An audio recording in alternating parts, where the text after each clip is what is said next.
Hello, my name is Laura, and I'm a 31-year-old woman. I come from a family that didn't have a lot of money. We had enough to get by, but luxuries and extra outings were out of our reach. Because of this, I was determined to work hard to improve my situation. Growing up, I didn't have much time for friendships because my focus was on my studies and later on my jobs. This dedication eventually paid off when I earned a scholarship to a prestigious college. It was there that I met Bruce, who would later become my husband. We quickly became part of the same circle of friends and started dating. After 3 years together, we got married. Despite the normal highs and lows of a relationship, nothing seemed to threaten our bond. Years of hard work led me to a well-paying job that allowed me to afford luxuries I never had before. However, because Bruce earned much less, I found myself covering most of our expenses, including more than just rent and utilities. Despite this imbalance, our love for each other kept us strong and we rarely argued. Our main disagreement, however, revolved around the dream of buying a house. Owning a home was my ultimate goal. It represented success and achievement for me. Bruce shared this dream, but our financial realities were quite different. Despite our discussions, it became clear we hadn't fully understood each other's financial situations. Bruce earned significantly less than I did and had a poor credit score due to late payments and overspending. Discovering the true state of Bruce's finances after we got married was a shock, especially since we had kept our finances separate before marriage. The realization of our differing financial situations brought tension into our relationship, challenging us in ways we hadn't anticipated.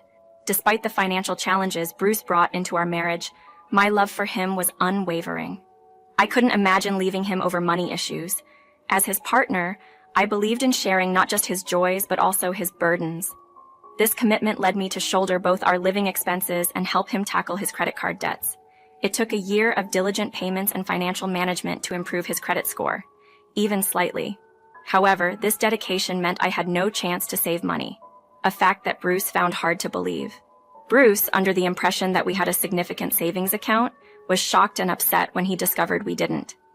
His disbelief turned into a confrontation about our financial contributions. Despite earning less and contributing little to our expenses, he questioned how it was possible for us not to have savings. I explained the reality. His debts and minimal contributions were draining our finances, preventing us from saving. Bruce argued that he didn't mind living more simply, but I reminded him of his previous dissatisfaction with budget-friendly choices. An attempt to save money by switching to generic brands had led to a week of complaints from him, proving that frugality wasn't as acceptable to him as he claimed. The conversation shifted to the topic of buying a house. Bruce couldn't understand why. With the amount we spent on rent, we couldn't afford to buy a home.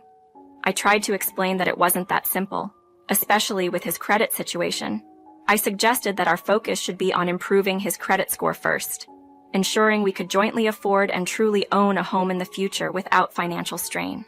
I reassured him that once our financial health was in a better state, we could begin looking for our dream home together. Bruce's persistent push to buy a house was exasperating. It felt like I had to explain financial basics to him as though he was a child, even though he was fully grown and should have understood these matters. Despite any attempts to save what little money was left over each month, we were nowhere close to affording the required down payment.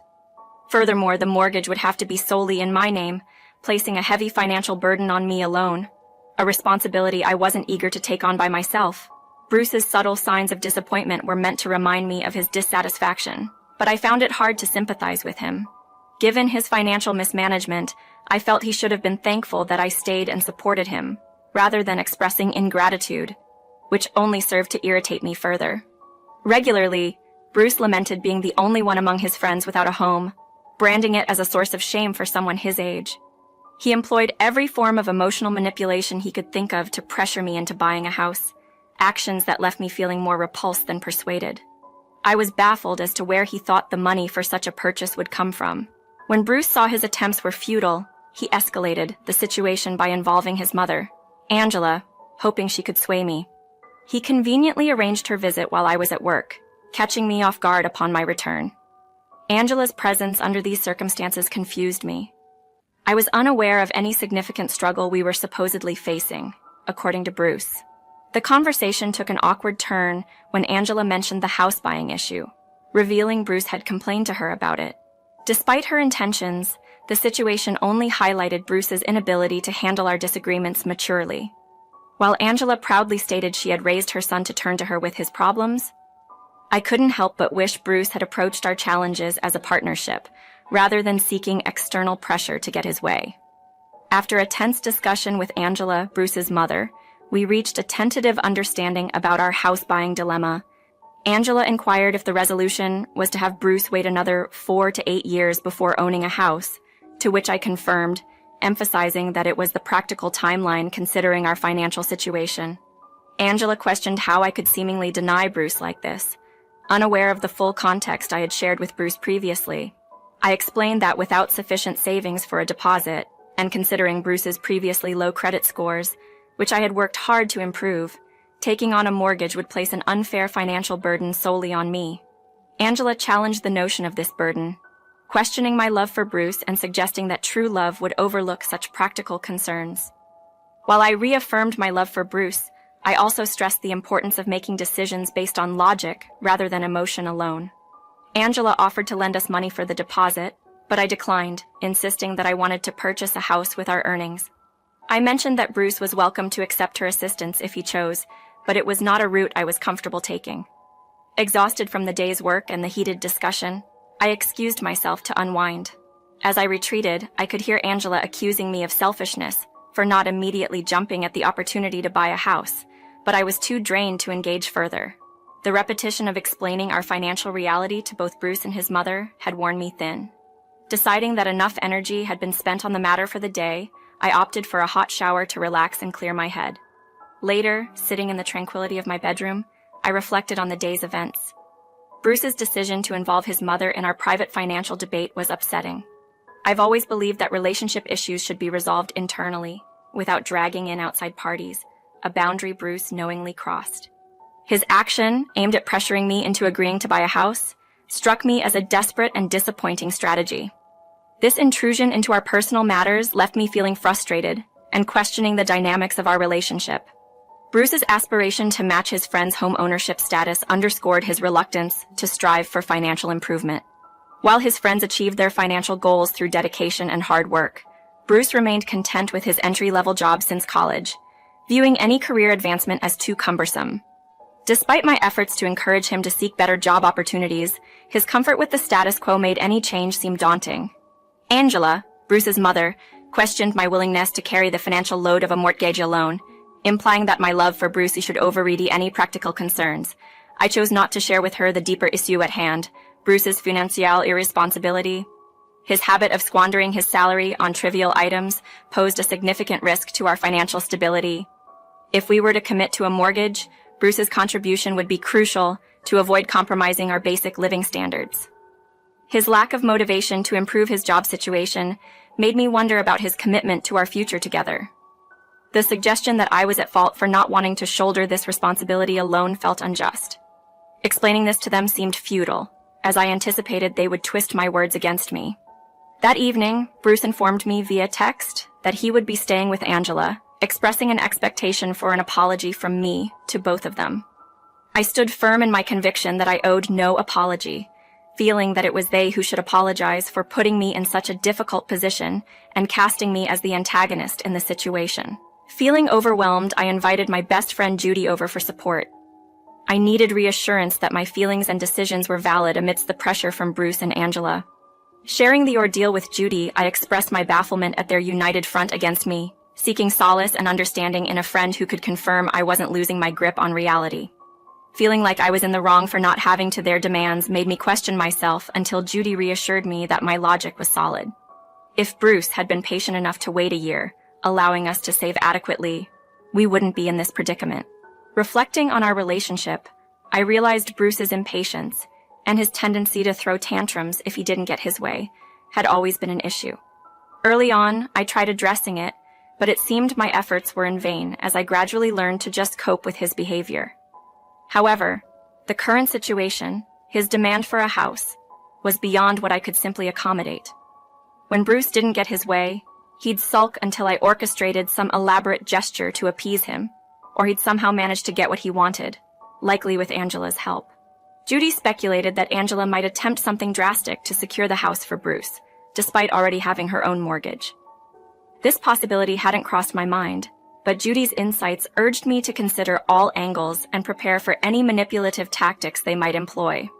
With Bruce not returning home the following day, Judy and I took proactive steps by purchasing hidden cameras to install around our home. This decision weighed heavily on me, as I was conflicted about the lack of consent from Bruce. Yet, Judy framed it as a precaution to protect myself from potential scheming. Remembering Angela's aggressive tactics at our wedding over a minor catering mishap solidified my resolve. Her willingness to go to extremes for her advantage made me wary of what she might do to ensure Bruce got his house. As Bruce returned home the next day, I had already taken measures to safeguard myself, albeit with mixed feelings about the necessity of such surveillance in our home.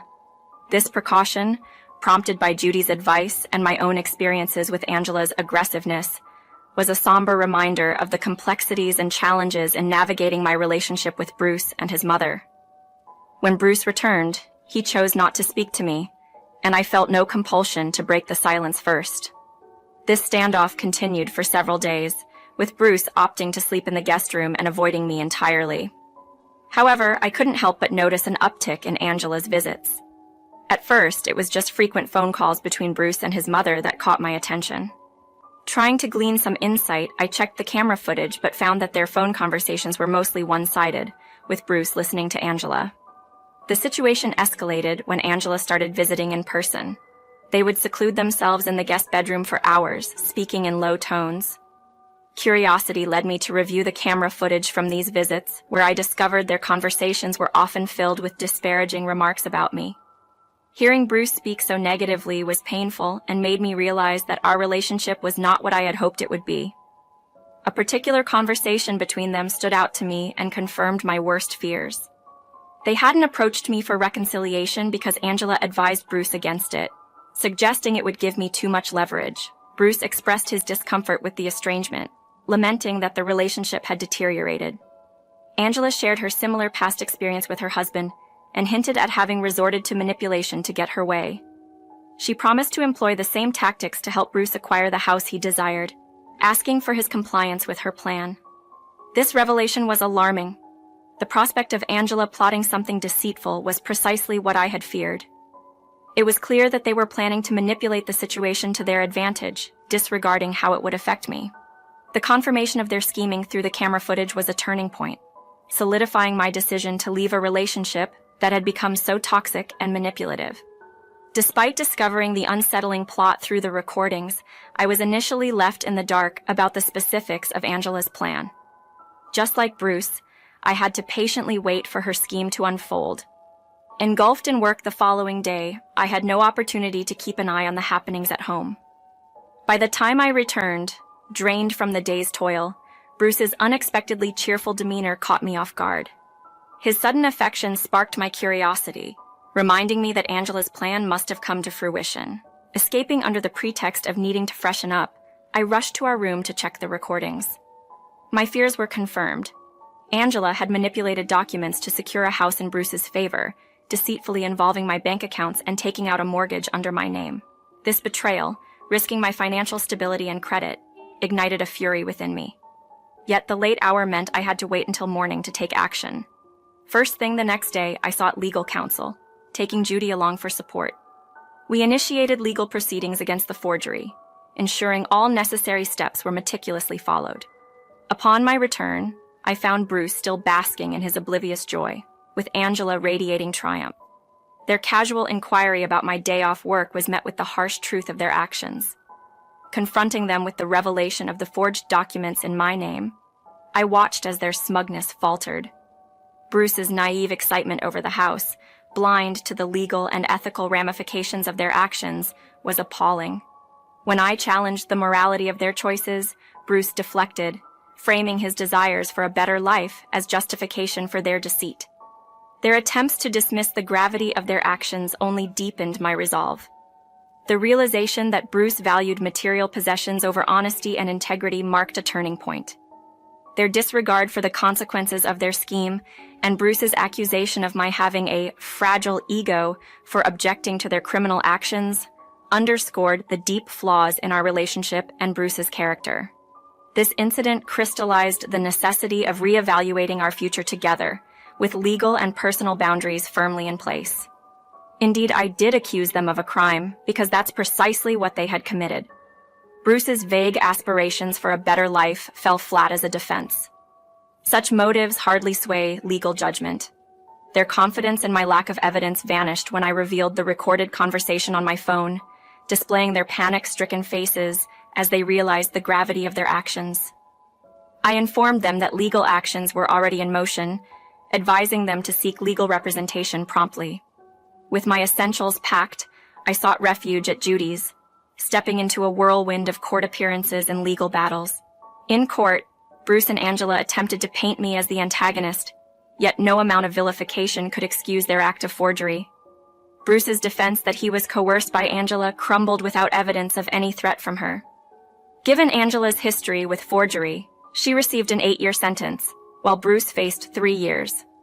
The reality of being entangled with criminals was unsettling, yet it propelled me to take measures to rectify my financial standing, successfully removing the fraudulent loan and restoring my credit score. Breaking away from my lease, I moved in with Judy, embarking on a journey to rebuild my life from the ground up. The subsequent months were a period of adjustment, marked by the dual process of healing from betrayal and navigating the aftermath of a tumultuous relationship. The divorce proceedings severed the final ties to a profoundly toxic relationship, offering a fresh start. Reflecting on the ordeal, I harbored a hope that the sentences would serve as a catalyst for Bruce and Angela to introspect and amend their ways.